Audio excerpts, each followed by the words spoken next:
시편 제19편의 주제는 두 가지입니다. 자연과 말씀입니다. 여러분, 자연과 말씀, 이 두 가지는 하나님이 우리 인생들에게 주신 가장 큰 은혜요, 축복입니다. 하나님이 우리 인생들에게 주신 가장 위대한 선물입니다. 하나님이 우리 인생들에게 자기 자신을 나타내기 위해서 사용하신 가장 위대한 계시의 수단입니다. 그래서 신학적으로는 자연을 일반 은총 혹은 일반 계시라고 하고, 말씀을 특별 은총, 특별 계시라고도 합니다. 하나님이 우리에게 주신 가장 위대한 선물이기 때문에 은총이라고 하고, 또 하나님이 당신을 우리에게 계시하시기 위해 사용하신 위대한 수단이기 때문에 계시라고 합니다. 그래서 자연과 말씀은 아무런 상관이 없는 것처럼 생각되지만 그렇지 않고 대단히 위대한 하나님의 두 가지 축복이라는 사실 기억하시기를 바랍니다. 이 시편 제19편은 이 두 가지 은총, 이 두 가지 위대한 계시를 함께 노래하고 있습니다. 굳이 문단을 나눈다고 하면 1절에서 6절까지는 자연에 대한 예찬이고, 또 7절에서 10절까지는 말씀에 대한 찬사입니다. 그리고 나머지 14절까지는 이 두 계시, 이 두 은총에 대한 다윗의 응답, 이 두 은총, 두 계시 앞에서의 다윗의 결단을 다루고 있습니다. 그럼 먼저 일반 은총, 일반 계시라고 하는 자연을 보겠습니다. 바울은 로마서 1장 20절에서 이렇게 말씀합니다. 하나님의 영원하신 능력과 신성이 그가 만드신 만물에 분명히 보여 알려졌나니, 그러므로 저들이 핑계하지 못할지니라. 무슨 뜻이죠? 무슨 얘기입니까? 자연에는 분명 하나님의 능력, 하나님의 신성이 나타나 있다는 겁니다. 그런 의미에서 자연이 바로 하나님의 능력과 신성을 드러내는 계시라고 합니다. 자연이 우리에게 주어진 한 누구도 하나님의 존재를 부정할 수 없고, 하나님의 존재를 모른다고 핑계할 수 없다는 게 바울의 가르침입니다. 왜냐하면 자연이 바로 하나님을 우리 인생들에게 가르치는 위대한 교과서고, 하나님의 존재를 우리 인간들에게 알리는 위대한 하나님의 계시이기 때문에 그렇습니다. 본문 1절 이하를 보십시오. 하늘이 하나님의 영광을 선포하고 궁창이 그의 손으로 하신 일을 나타내는도다. 날은 날에게 말하고 밤은 밤에게 지식을 전하니 언어도 없고 말씀도 없으며 들리는 소리도 없으나 그의 소리가 온 땅에 통하고 그의 말씀이 세상 끝까지 이르도다. 하나님이 해를 위하여 하늘에 장막을 베푸셨도다. 하늘이 하나님의 영광을 선포하고 궁창의 별들이 하나님이 하신 일을 나타내고, 날은 날대로 밤은 밤대로 하나님에 관한 지식을 우리에게 선포한다고 합니다. 언어는 없는데, 말은 없는데 하나님의 존재에 대한 지식이 웅장하게 자연을 통해 우리에게 전달되고 있다고 합니다. 그래서 자연을 보면 그 누구도 하나님의 존재를 부인할 수 없다고 합니다. 자연이 있는 한 내가 하나님을 모른다. 그 누구도 그렇게 핑계할 수 없다고 합니다. 자연이 하나님을 우리에게 소리 없이 엄청난 웅변으로 하나님을 계시하고 있기 때문이라는 겁니다.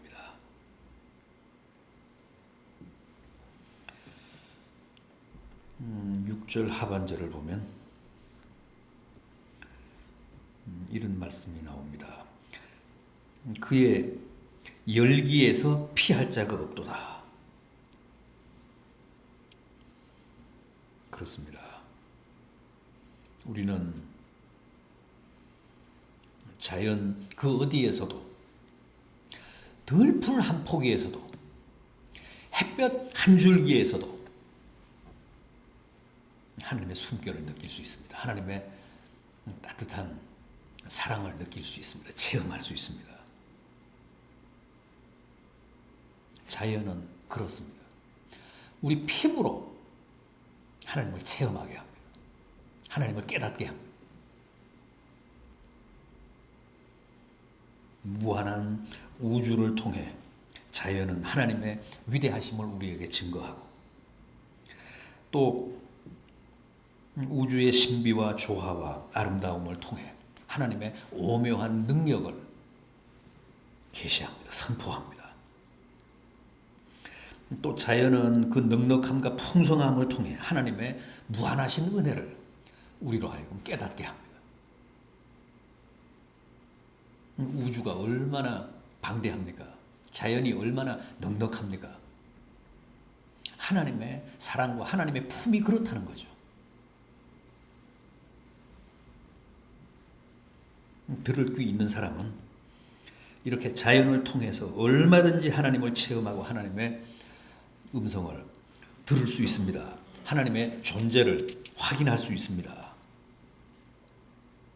이렇게 자연은 하나님을 증거하고 하나님을 우리에게 계시하는 훌륭하고 또 위대한 도구입니다. 그러나 자연은 이런 하나님의 일반 계시로서의 효용성에도 불구하고 또 한계가 있습니다. 그게 뭐죠? 하나님의 일반 계시로서의 자연의 한계. 하나님의 은총과 하나님의 능력과 하나님의 위대하심과 하나님의 존재는 우리에게 계시하지만 하나님의 손길 무슨 하나님의 사랑은 우리로 하여금 느끼게 하지만 구속의 은혜라든가 하나님의 속죄의 은총을 깨닫게 하지는 못합니다. 자연이 하나님의 성육신을 증거하지는 못합니다.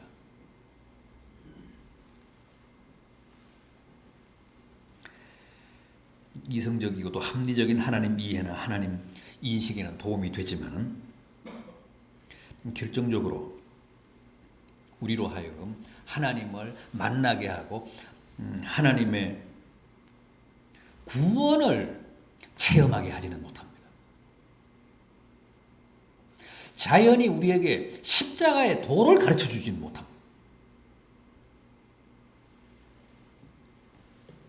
그게 일반 계시로서의 자연의 한계입니다.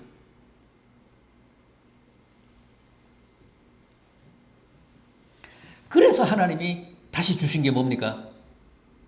특별 은총, 특별 계시인 말씀입니다.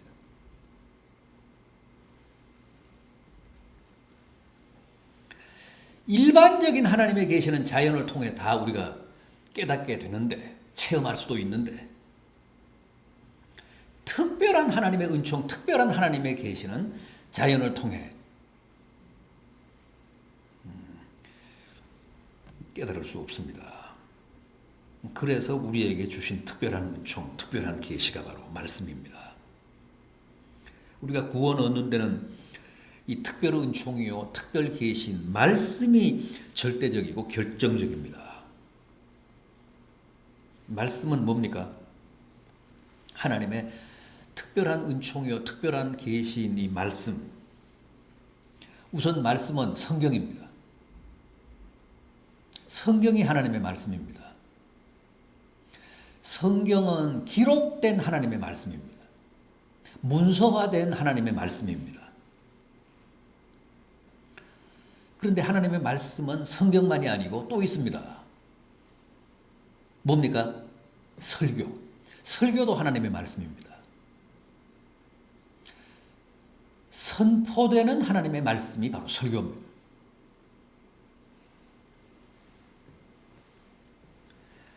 또 있죠. 하나님의 말씀. 하나님의 특별한 은총이요 특별한 계시인 말씀은 성경과 설교뿐만 아니라 예수 그리스도가 있습니다. 예수 그리스도는 육신이 되신 말씀입니다.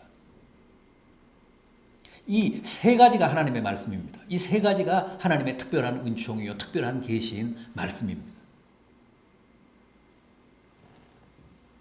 그래서 우리는 이 세 가지 하나님의 말씀에 다 충실해야 합니다. 기록된 하나님의 말씀인 성경도 열심히 봐야 되고, 선포되는 하나님의 말씀인 설교도 열심히 들어야 되고, 육신이 되신 하나님의 말씀인 주님도 열심히 쫓아야 합니다.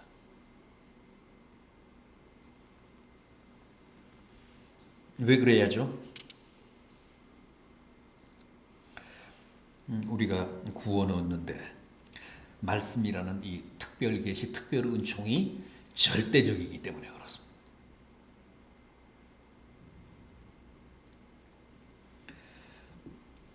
자연도 하나님의 일반 계시로서 하나님의 존재를 우리에게 드러내지만 자연이라는 일반 은총은 구원받게는 하지 못합니다.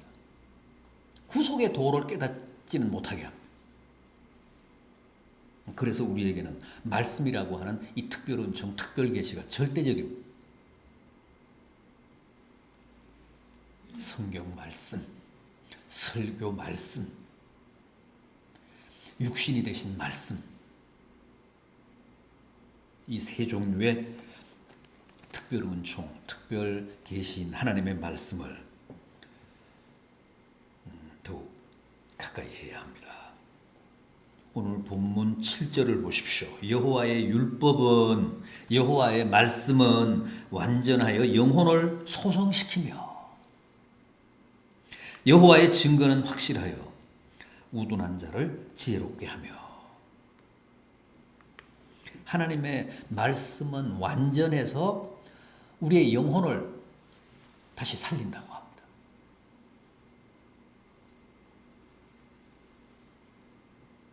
팔 절도 보십시오. 여호와의 교훈은 정직하여 마음을 기쁘게 하고 여호와의 계명은 순결하여 눈을 밝게 하시는도다.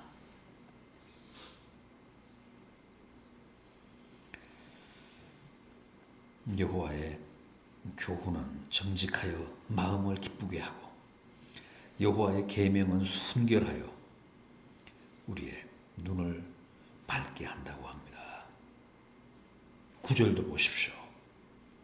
여호와를 경외해야 하는 도는 정결하여 영원까지 이루고 여호와의 법도 진실하여 다 의롭다.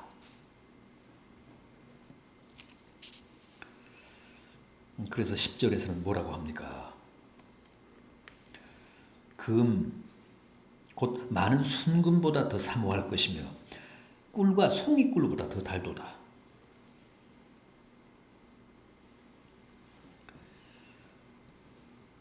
정금보다 더 사모해 옳고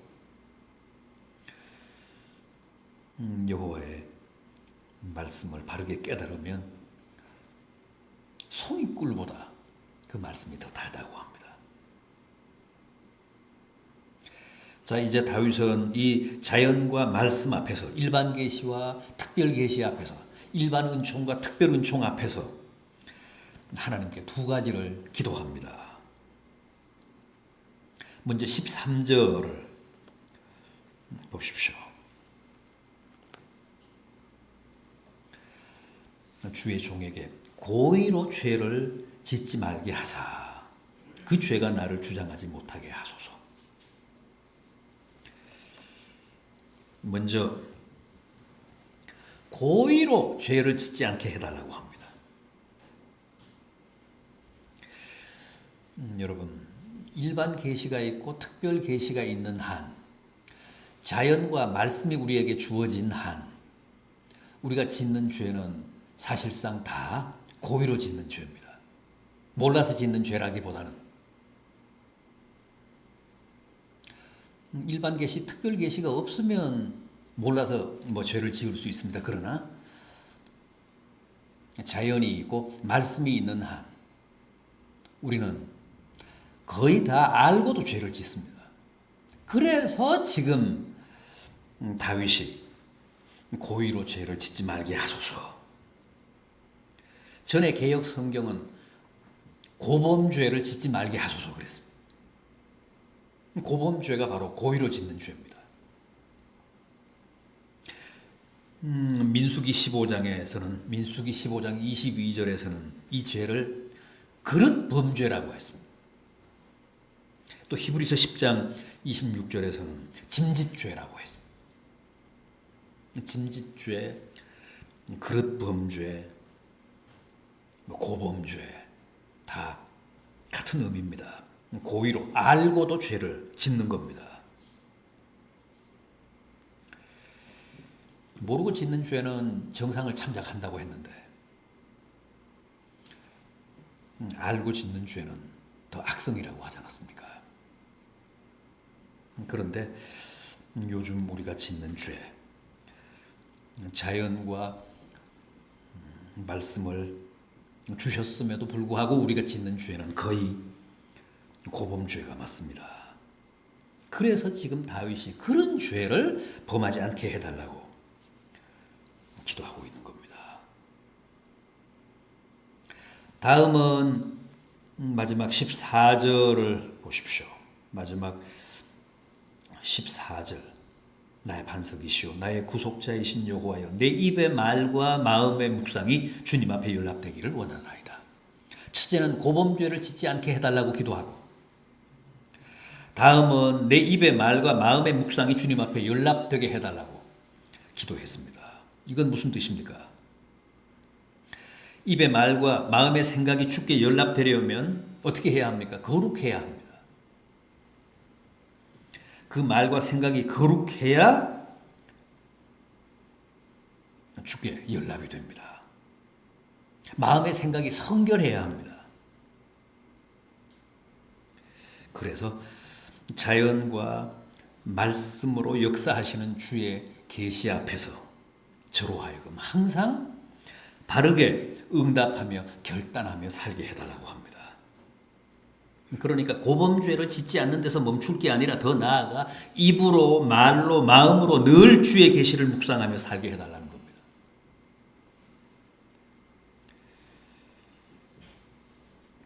일반 계시와 특별 계시에 보다 적극적으로, 능동적으로 응답하며 살게 해달라고 합니다. 고범죄도 짓지 않고 마음으로, 생각으로, 언어로 항상 하나님을 기쁘시게 하고 영화롭게 하며 살게 해달라고 합니다. 이게 말씀과 자연이라고 하는 일반 은총과 특별 은총을 주신 하나님에 대한 다윗의 간절한 두 가지 기도 제목이었습니다. 고범죄를 짓지 말게 하소서.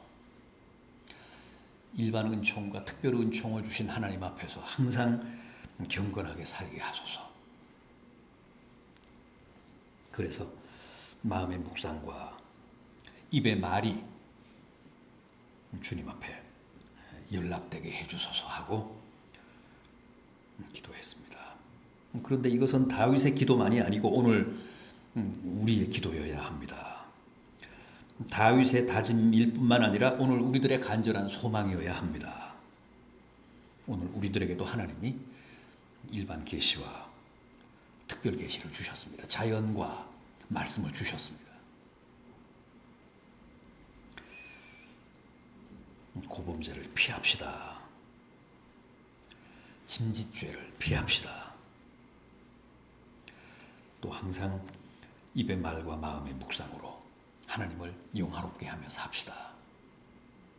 그게 우리에게 일반 은총과 특별 은총을 허락하신 하나님에 대한 도리입니다. 또 그렇게 살 때 하나님은 우리를 통해 보람을 느끼시며 우리에게 은혜와 축복을 허락하실 줄 믿습니다.